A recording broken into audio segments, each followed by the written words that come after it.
बहुत बहुत स्वागत। आप देख रहे हैं मथुरा हलचल न्यूज। आइए बढ़ते हैं आज की ताजा खबरों की ओर।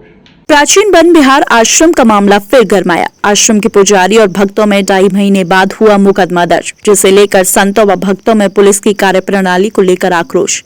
धार्मिक नगरी वृंदावन का प्राचीन वन विहार आश्रम का मामला एक बार फिर गरमाया हुआ है, जिससे रविवार को एक आवश्यक प्रेस वार्ता का आयोजन किया गया। इस संबंध में मीडिया से रूबरू हुई आश्रम की व्यवस्थापक एडवोकेट स्वाति शुक्ला ने बताया कि 13 नवंबर की रात्रि नीरज, मनीष, राघव, पराशर ने अपने कुछ साथियों के साथ आश्रम को कब्जाने की नीयत से आश्रम के पुजारी व अन्य संतों के साथ मारपीट करते हुए फायरिंग की थी, जिसमें आश्रम के भक्त अभिषेक परिहार गोली लगने से घायल हुए थे, जिसमें आश्रम के साधु रामनिवास शास्त्री सहित अन्य साधुओं ने 6 नामजदों सहित कई अज्ञातों के खिलाफ मुकदमा दर्ज कराया था, जिसमें पुलिस ने 4 लोगों को गिरफ्तार कर जेल भी भेज चुकी। उक्त मामले में नया मोड़ जब सामने आया जब जेल काट चुके आरोपी नीरज के भाई के सर्वेश द्वारा आश्रम के व्यवस्थापक स्वाति शुक्ला सहित पुजारी संजीव और उक्त मामले के वादी साधु रामनिवास पर आरोप लगाया गया कि घटना के दौरान 2 पक्ष आपस में झगड़ा कर रहे थे। तभी उसका भाई नीरज और उसके साथी मनीष और राघव पराशर के साथ परिक्रमा कर रहा था।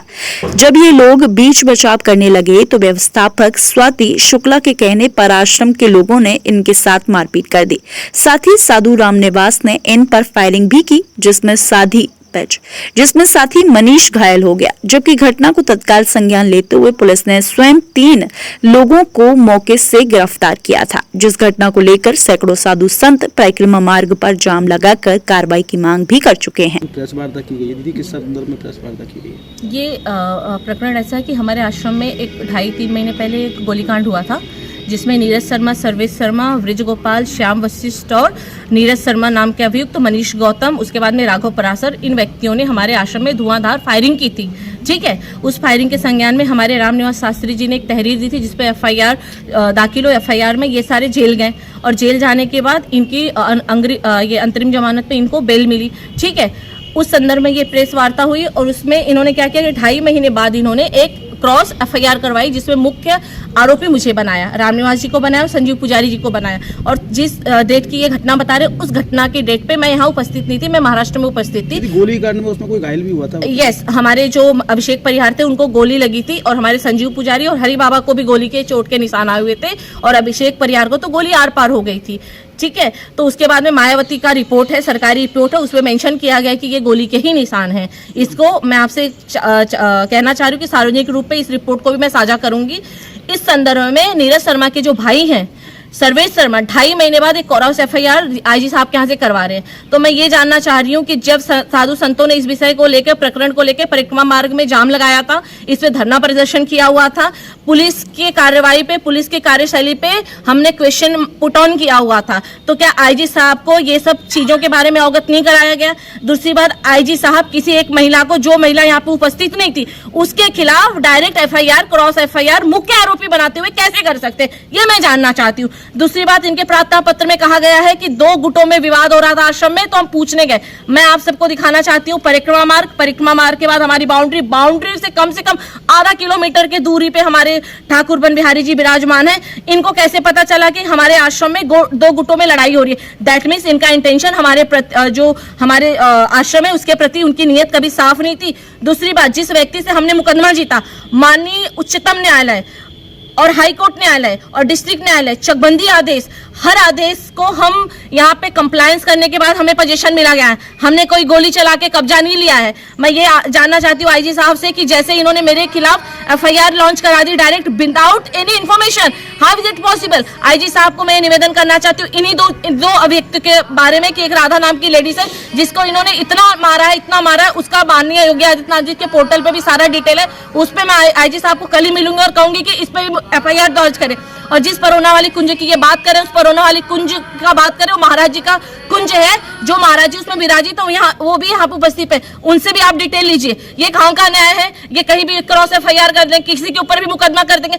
मैं तो कहती हूँ करे मेरे ऊपर FIR। माननीय उच्चतम न्यायालय के आदेश पे हमने कब्जा मिला है और हमने गोली चला के कब्जा नहीं लिया है। पुलिस की आख्या रिपोर्ट है, मजिस्ट्रेट का ऑर्डर है, हाई कोर्ट का आदेश है, सुप्रीम कोर्ट का आदेश है। यद्यपि कुछ हमने गलत किया है तो उसको हम भोगने के लिए तैयार है। हम जहां ये ले जाना चाह रहे हैं आ जाए और कुंभ से आने के बाद कम से कम 10,000 की क्वांटिटी में हम साधु संत धरना प्रदर्शन करेंगे और आईजी का घेराव करेंगे। क्यों? क्योंकि न्याय उचित नहीं है कि आप किसी भी महिला को, और आप सोचिए इनका स्टेटमेंट है कि एक स्वाति नाम की महिला हम तीनों को जान से मारने की धमकी दी।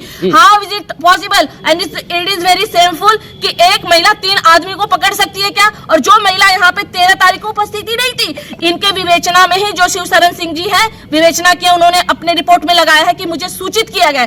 और इसी व्यक्ति का, नीरज शर्मा का पहला स्टेटमेंट है मीडिया के द्वारा। इन्होंने स्टेटमेंट दिया है कि हमें गोपाल शर्मा और स्वाति शुक्ला ने बताया। गोपाल शर्मा तो 20 साल पहले मर गए और स्वाति शुक्ला तो थी ही नहीं।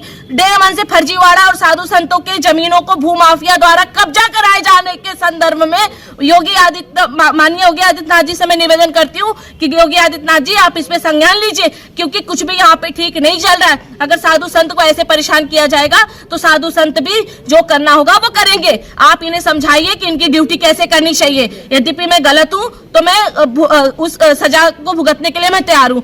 जो व्यक्ति यहाँ उपस्थित नहीं उसके खिलाफ डायरेक्ट एफआईआर, क्रॉस एफआईआर करवा दी आपने। जय गुरुदेव हॉस्पिटल महोली रोड मथुरा। हमारे यहाँ minor, OT, emergency, ICU, PICU, NICU, सभी प्रकार की सिटी स्कैन, एक्सरे, अल्ट्रासाउंड, अत्याधुनिक पैथोलॉजी लैब, प्राइवेट एवं जनरल वार्ड, डिलक्स रूम, महिला चिकित्सकों द्वारा डिलीवरी सुविधा, आंखों का ऑपरेशन, दांतों का उपचार, सभी प्रकार की ऑपरेशन, उचित दर पर दवाइयाँ, 24 घंटे एम्बुलेंस सुविधा। जनपद में सबसे कम दर पर 100 रुपए में ओपीडी सुविधा उपलब्ध है। संपर्क करें 8650777901।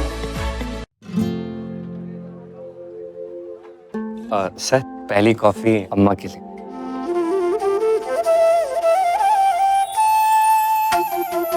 जब अपनों का साथ हो तभी होता है शुभ आरंभ। इसीलिए सिर्फ मुथूट फाइनेंस सदियों से देता आ रहा है और नई शुरुआत में अपनों जैसा भरोसा। Muthoot finance, India's number 1 most trusted financial services brand. तो गोल्ड लोन के लिए अभी फोन कीजिए 1-800-313-1212।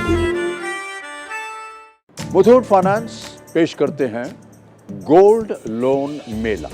गोल्ड लोन लेने पर और कस्टमर रेफर करने पर पाइए सुनहरा मौका, लाखों के गिफ्ट वाउचर जीतने का, साथ ही साथ जीतें आप 24 कैरेट खरा सोना।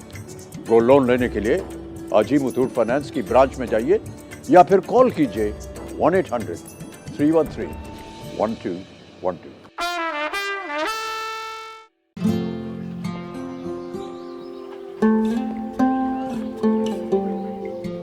सर, पहली कॉफी अम्मा के लिए।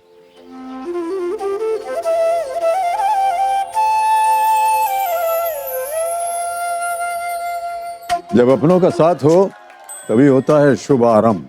इसीलिए सिर्फ मुथूट फाइनेंस सदियों से देता आ रहा है और नई शुरुआत में अपनों जैसा भरोसा। Muthoot finance, India's number 1 most trusted financial services brand. हर शुभ आरंभ में अपनों जैसा भरोसा। तो गोल्ड लोन के लिए अभी फोन कीजिए 1-800-313-1212।